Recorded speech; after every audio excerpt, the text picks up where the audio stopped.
I remember back in the mid-2010s, I was scouring through YouTube looking for the newest and coolest Let's Play videos, as was the tradition at the time. That's when I stumbled upon this weird little game called Danganronpa. See, at the time I barely knew what a visual novel was, but I know I liked anime, so I decided to give it a watch.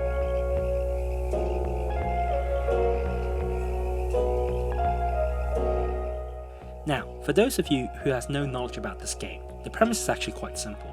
15 students are trapped inside the illustrious Hope's Peak Academy, an academy where only the most elite of students in various talents were scouted to attend. As the new students were about to enter the academy, they found themselves trapped inside a killing game, where they have to kill another student without anyone finding out.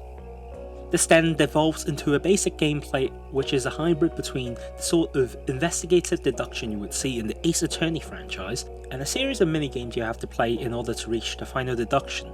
I'm skipping over a lot of details, but that's the basic gist of it. To the stupid teenage me, even with this looming risk of death, surely since this is an anime, everyone will overcome this with the power of friendship.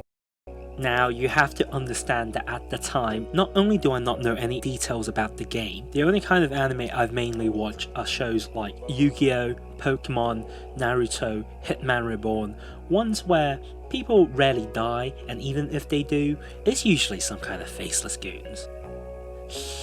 Yeah, to much of my surprise, around the halfway point of the first chapter, my whole world turned upside down. This is a warning. I'm going to spoil everything in Danganronpa 1, 2 and V3. Continue watching only if you know about the story or just don't care about being spoiled. Also, I haven't played Ultra Despair Go yet, so leave me alone please. The shock. The horror. I know it might seem lame or underwhelming in hindsight, but to my teenage self that stumbled into this game blindly, it was enough to make me close the video and try and forget I ever seen anything. I know I am about a decade too late to talk about the franchise, but with the upcoming Danganronpa decadence... Wait, hang on. What? I might have procrastinated on this video a bit too long. I want to go back and revisit the original trilogy and look at what made me like the franchise so much in the first place. In retrospect, it was probably a good thing that the sight of Saika dying was enough to put me off watching the rest of the Let's Play, because I was probably too emotionally immature at the time to enjoy the story properly. And I know, as much as people have memed it to death, the story was actually quite decent. But today I don't really want to talk about the beginning of my journey with Danganronpa. I want to talk about the end. Specifically, the ending to the most recent game, Danganronpa V3.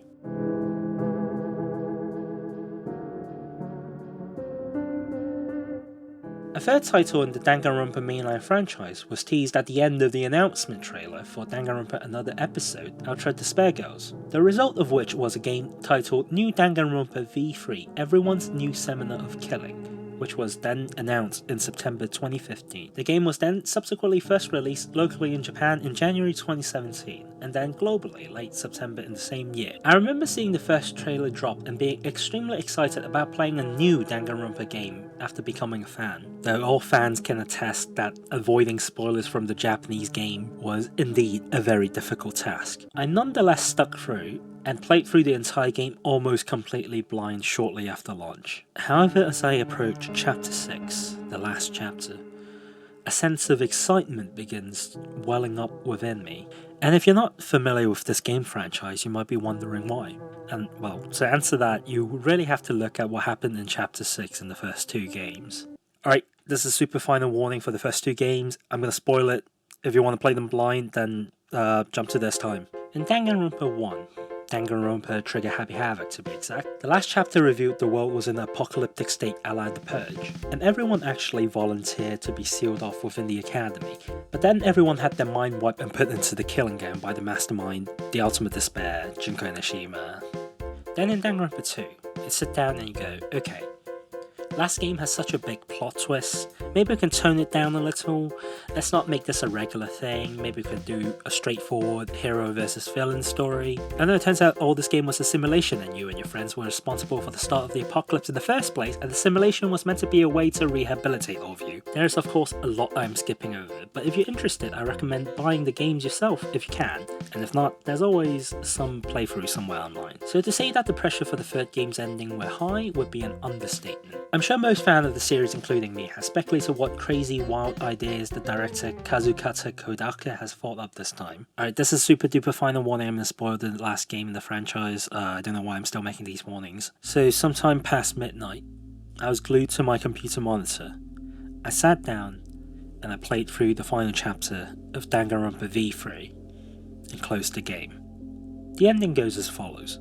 Like before, I'll leave it up to you to figure out some of the details I'm skipping. But during the course of this trial, the mastermind of the new killing game, Tsumugi, has refused to use several bombshells. 1. The flashback light that was one of the main plot devices used throughout the game, in fact does not recover your memory, but rather it implants new memories. 2.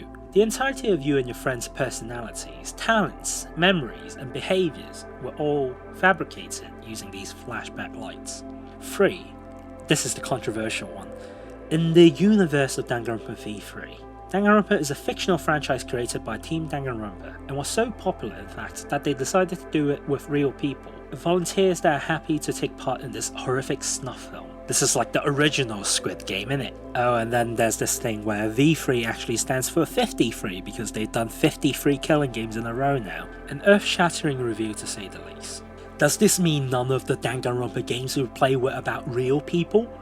Was it all fake? For a long time I didn't know if I liked or hated this ending, and I think the answer is yes. Now you watching this video can draw your own conclusions about this ending. Maybe you had, but if you hated this ending, you might be one of the reasons why I want to make this video. Now, in order to judge how well people think about these games, we can actually look at the reviews Danganronpa V3 got compared to the other two mainline series games. So, all in all, seems pretty reasonable, right? Each game seems to be roughly in the same quality in this twisted trilogy. But now let's compare the Metascore with the individual user score. Now I don't claim to know everyone's opinion, but my hypothesis is that most of this is thanks to the ending. Look no further than some of the reviews that people have left in this game. Now this review is a 0 out of 10. User thinks that the PS4 version of this game is the absolute scum of the earth. The worst thing since wet toast. This game is like cereal and orange juice. Okay, I absolutely hate the ending of this game. It destroys all the work from other games. For me, it feels like it's an absolute waste of time playing these games. In the end, the survivors find out they don't exist in the real world and are fictional and only exist in Danganronpa. They found out that all the other killing games are fictional as well. What a shit ending if I've ever heard of one. Oh, but then 3 of them survived the academy being destroyed, and Joe, wait, what if she was actually lying this whole time and the remnant of this bed do exist and shit? I don't get how this game is rated so highly when fans of this franchise got a massive fuck you of an ending. Now, is entitled to his own opinion, but if you agree with the statement in one way or another, I want to dedicate this video to you and explain how I personally interpreted the ending of Danganronpa V3.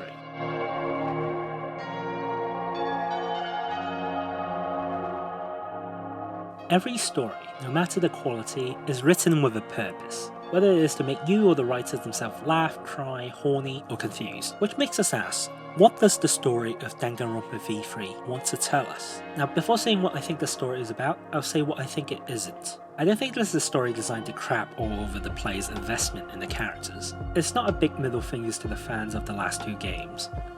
I just don't think it is. Games cost a lot of time and money to create. I just don't think that this is the intended purpose of the story.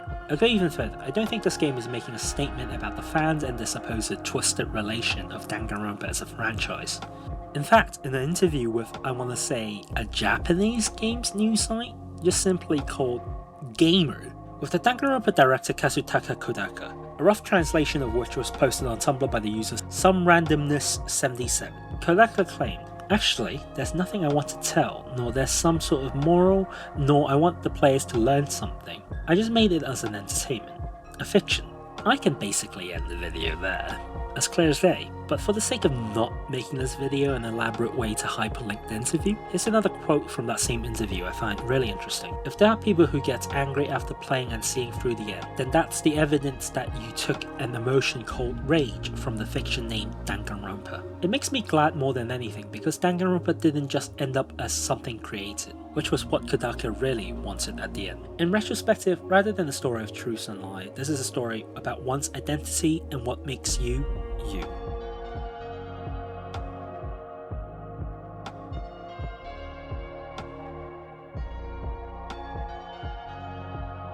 Are you familiar with the thought experiment, the ship of Theseus? It's probably the thing most people with some degree of research in this field will bring up whenever the topic of identity is brought up.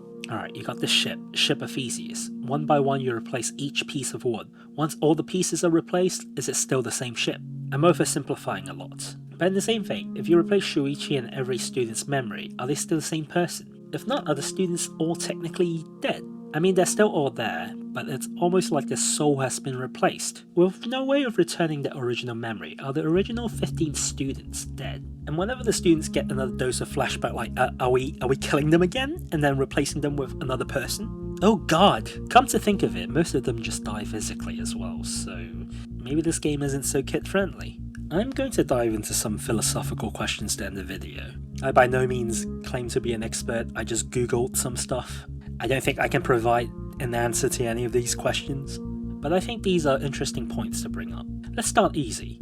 What makes you the person that you are? I would personally say that we're all defined by our memories. If you lose your memories, physically you're still the same person, but your actions are usually formed by your past experience. That's why many video games such as Amnesia, Bayonetta, Cave Story, Ghost Trick, Legend of Zelda Breath of the Wild, The World Ends With You, and many more, has an amnesiac as their main character because they are a blank slate. They experience the world at the same time as the audience. And whenever there's some stuff that comes up that is meant to be common sense and you don't know about it, it makes sense. It drives that connection between you as the player and the character. Now instead of a blank slate, what happens if I give you a different person's memories? In fact, how can you be so sure that you are the same person in your memories? What if you were only created today with all the memories of your past? Isn't that scary to think about? Because if you have the memory of someone else, are you still you? What happened to the last you?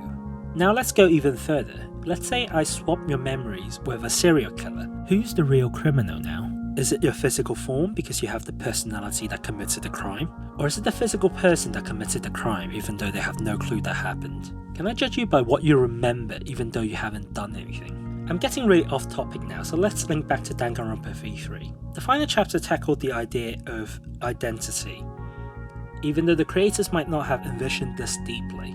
The point I got was the acceptance of who you are now, even if you are a fictional creation, and embrace your moment. It doesn't matter if everything up to this point has been a lie. To the new you, the one currently there, this is your truth. And if you don't want this to be a truth, it is always acceptable to change. So it does not matter if the world set up by Tsumugi was a truth or a lie. Whatever the three survivors experience when they leave, that is their truth, and they will deal with it. It doesn't matter if you yourself is a truth or a lie, a reality or a fiction. If your current existence can affect someone in some way, then you exist.